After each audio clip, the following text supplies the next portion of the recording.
ನಮಸ್ಕಾರ ಸ್ನೇಹಿತರೆ, ಊಟಗಳಲ್ಲಿಲ್ಲದ ಇತಿಹಾಸದ ಇಕ್ಕಿ ತೆಗೆಯುವ ನಮ್ಮ ಚಾನಲ್ಗೆ ಸ್ವಾಗತ. ನೀವಿನ್ನು ನಮ್ಮ ಚಾನಲ್ಗೆ ಸಬ್ಸ್ಕ್ರೈಬ್ ಮಾಡ್ಕೊಂಡಿಲ್ಲ ಅಂದರೆ ಈಗಲೇ ಸಬ್ಸ್ಕ್ರೈಬ್ ಮಾಡ್ಕೊಳ್ಳಿ ಮತ್ತು ಪಕ್ಕದಲ್ಲಿರೋ ಬೆಲ್ ಬಟನನ್ನು ಒತ್ತಿ.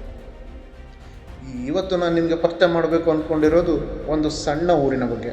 ಆ ಊರು ಸಣ್ಣದಿರ್ಬೋದು, ಆದರೆ ಇತಿಹಾಸದಲ್ಲಿ ಆ ಊರು ತ್ರೇತಾಯುಗದ ರಾಮಾಯಣಕ್ಕೆ ಜೋಡಣೆಯಾಗಿದೆ. ವಿಜಯನಗರದ ತುಂಗಭದ್ರೆಯ ತಟದಲ್ಲಿ ಕಿಷ್ಕಿಂಧೆಯ ಮಡಿಲಲ್ಲಿ ರಾಮನು ನಡೆದಾಡಿದ ಊರು ಬೇರೆ ಯಾವುದೂ ಅಲ್ಲ, ಅದು ರಾಮಸಾಗರ. ಇಲ್ಲಿಯ ಇತಿಹಾಸ ಏನು, ರಾಮಾಯಣಕ್ಕೂ ಇಲ್ಲಿಗೂ ಇದ್ದ ನಂಟೇನು, ವಿಜಯನಗರ ಕಾಲದಲ್ಲಿ ಯಾರ ಕೈಲಿ ಈ ಸ್ಥಳ ಇತ್ತು, ಬನ್ನಿ ನೋಡ್ಕೊಂಡು ಬರೋಣ.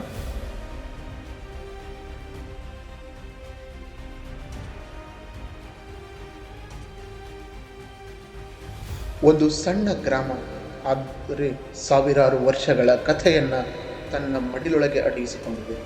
ಈ ನೆಲದ ಮೇಲೆ ನಿಜವಾಗಿಯೂ ರಾಮ ನಡೆದಾಡಿದ್ದಾರ? ವಿಜಯನಗರದ ಸಾಮ್ರಾಜ್ಯದ ವೈಭವದಲ್ಲಿ ಈ ಊರಿನ ಪಾತ್ರ ಏನು? ಬನ್ನಿ, ಬಳ್ಳಾರಿ ಜಿಲ್ಲೆಯ ರಾಮಸಾಗರ ಗ್ರಾಮದ ಇತಿಹಾಸದೊಳಗೆ ನಮ್ಮ ಪ್ರಯಾಣವನ್ನು ಮಾಡೋಣ.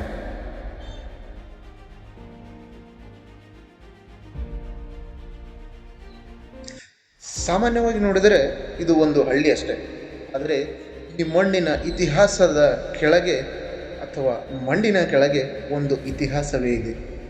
ಈ ಹೆಸರಿನ ಹಿಂದೆ ಒಂದು ಕಥೆನೇ ಇದೆ. ಆ ಕಥೆಯನ್ನು ಇಂದು ಹುಡುಕ್ತಾ ಹೋಗೋಣ, ಬನ್ನಿ ನನ್ನ ಜೊತೆಗೆ.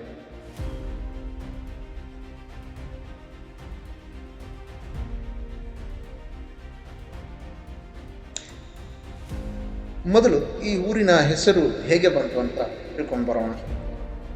ರಾಮಸಾಗರ. ಈ ಹೆಸರು ಕೇಳಿದ ತಕ್ಷಣ ನಮಗೆ ನೆನಪಾಗುವ ಒಂದೇ ಹೆಸರು ಶ್ರೀರಾಮ. ಸ್ಥಳೀಯ ಹಿರಿಯರು ಹೇಳುವ ಪ್ರಕಾರ ರಾಮಾಯಣದ ನೆನಪಿನಿಂದ ಈ ಪ್ರದೇಶಕ್ಕೆ ರಾಮಸಾಗರ ಎಂಬ ಹೆಸರು ಬಂದಿದೆ ಅಂತ ಇಲ್ಲಿ ಹೇಳ್ತಾರೆ. ಆದರೆ ಇನ್ನೊಂದು ಅಭಿಪ್ರಾಯ ಕೂಡ ಇದೆ. ಅದೇನೆಂದರೆ, ಇಲ್ಲಿ ಒಂದು ದೊಡ್ಡ ಕೆರೆನೇ ಇತ್ತು ಆಗಿನ ಕಾಲದಲ್ಲಿ, ಇಲ್ಲೂ ಇದೆ.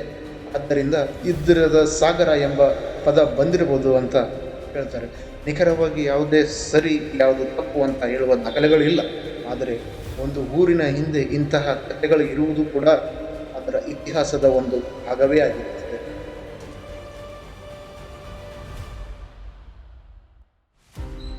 ಈಗ ಸುಮಾರು 700 ವರ್ಷ ಹಿಂದೆ ಹೋಗೋಣ.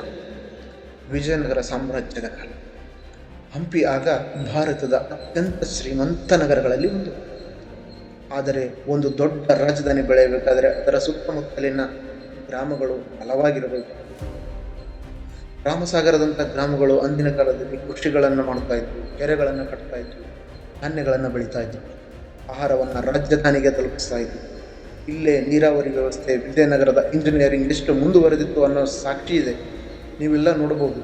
ಅವತ್ತು ವಿಜಯನಗರ ಕಾಲದಕ್ಕೆ ಆದ ಮೇಲೆ ಮದ್ರಾಸ್ ಪ್ರಾಂತ್ಯದಲ್ಲಿ ಒಂದು ಕೆನಲನ್ನು ಕಟ್ಟಿದ್ದಾರೆ. ಅಂಡರ್ ವಾಟರ್ ಕೆನಲ್ ಅಂತಂದೇ ಕರೀತಾರೆ. ಇವತ್ತಿನವರೆಗೂ ಅದು ಒಂದು ಸಣ್ಣ ಕ್ರಾಕ್ ಇಲ್ಲದೆ ಆ ಒಂದು ಕೆನಾಲ್ ಇವತ್ತಿನವರೆಗೂ ಇದೆ ಅಂದರೆ ಇಲ್ಲಿನ ಇಂಜಿನಿಯರಿಂಗ್ ಎಷ್ಟು ಮುಂದುವರೆದಿತ್ತು ಅನ್ನೋದಕ್ಕೆ ಒಂದು ಸಾಕ್ಷಿ ಸಿಗುತ್ತೆ. ಇಂತಹ ನೂರಾರು ಗ್ರಾಮಗಳ ಶ್ರಮದಿಂದಲೇ ಅವತ್ತು ವಿಜಯನಗರ ಸಾಮ್ರಾಜ್ಯ ಬಲಿಷ್ಠವಾಗಿತ್ತು.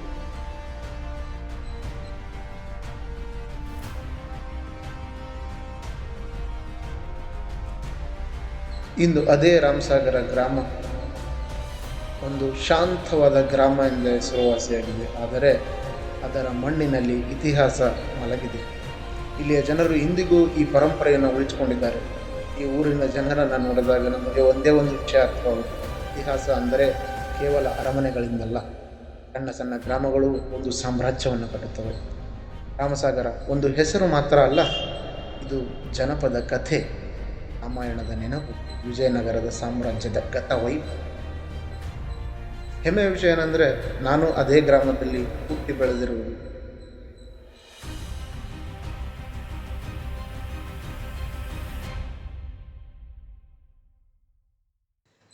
ನಿಮಗೆ ಈ ವಿಡಿಯೋ ಇಷ್ಟ ಆಗಿದ್ದರೆ ಲೈಕ್ ಮಾಡಿ, ಶೇರ್ ಮಾಡಿ. ಇಂತಹ ಕರ್ನಾಟಕ ಹಾಗೂ ಉದುಗಿ ಹೋಗಿರುವ ಇತಿಹಾಸ ತಿಳಿಯಬೇಕೆಂದರೆ ನಮ್ಮ ಚಾನಲನ್ನು ಸಬ್ಸ್ಕ್ರೈಬ್ ಮಾಡಿ.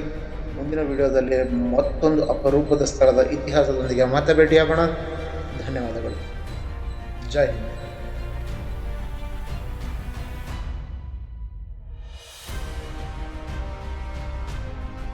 वीडियोस बनाने हैं, फिल्मोरा है ना।